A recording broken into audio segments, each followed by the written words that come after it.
When a Chancellor gets badly hurt in an attack from his own side, we shouldn't be surprised where it came from. It's always the quiet one.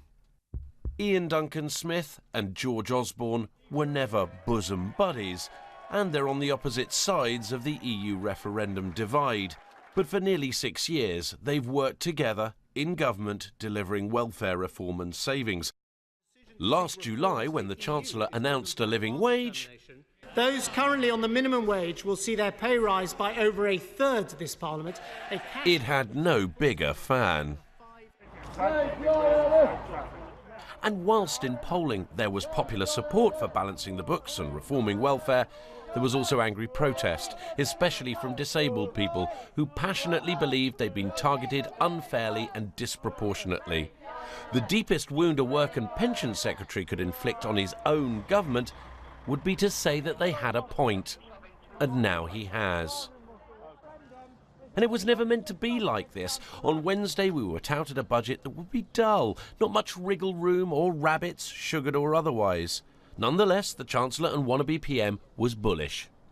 The richest 1% paid 28% of all income tax revenue, a higher proportion than in any single year of the last Labour government.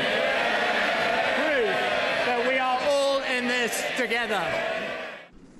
But not so for many disabled people and enough Tory MPs when later he said this. On welfare, last week, my right honourable friend, the Secretary of State for Work and Pensions, set out changes that will ensure that within the rising disability budget, support is better targeted at those who need it most. It was a confirmation of changes that just 48 hours later would see a resignation letter from the man the Chancellor was referring to, questioning if enough has been done to ensure we are all in this together. These were changes to personal independence payments that had replaced disability living allowance and that would make it more likely large numbers of recipients got less money, in some cases much less, in future. Something he regarded as a compromise too far.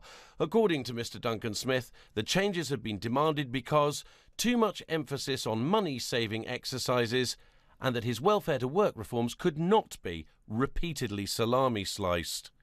By this weekend, the government's unofficial political paramedic was dispatched to patch up the internal wounds Mr. Duncan Smith's literary cuts had inflicted.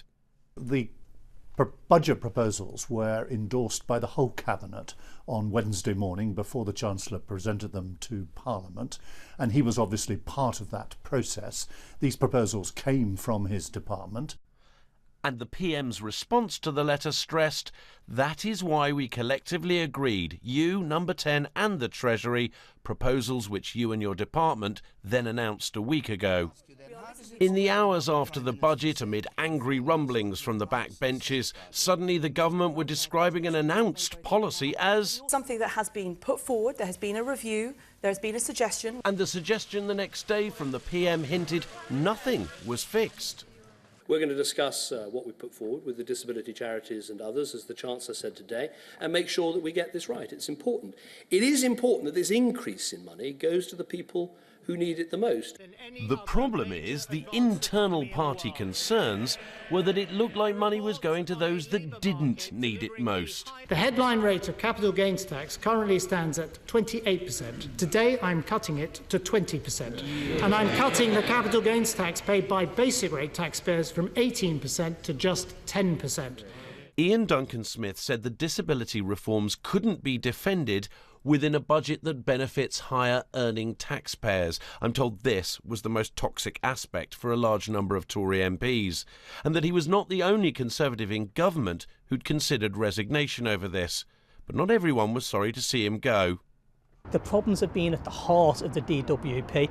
I do not see eye to eye with the Treasury. It's very, very well known. I'm not the Chancellor's biggest supporter, shall we say, but the reality is that in all the experiences that I've had, the problems have been with an evangelical point of view, aggressive reforms that have consistently failed disabled people designed in the DWP.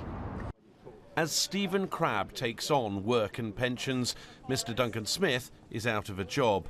But clearly the quiet man reflected that if you're going to turn up the volume at all, best rattle the windows of Downing Street.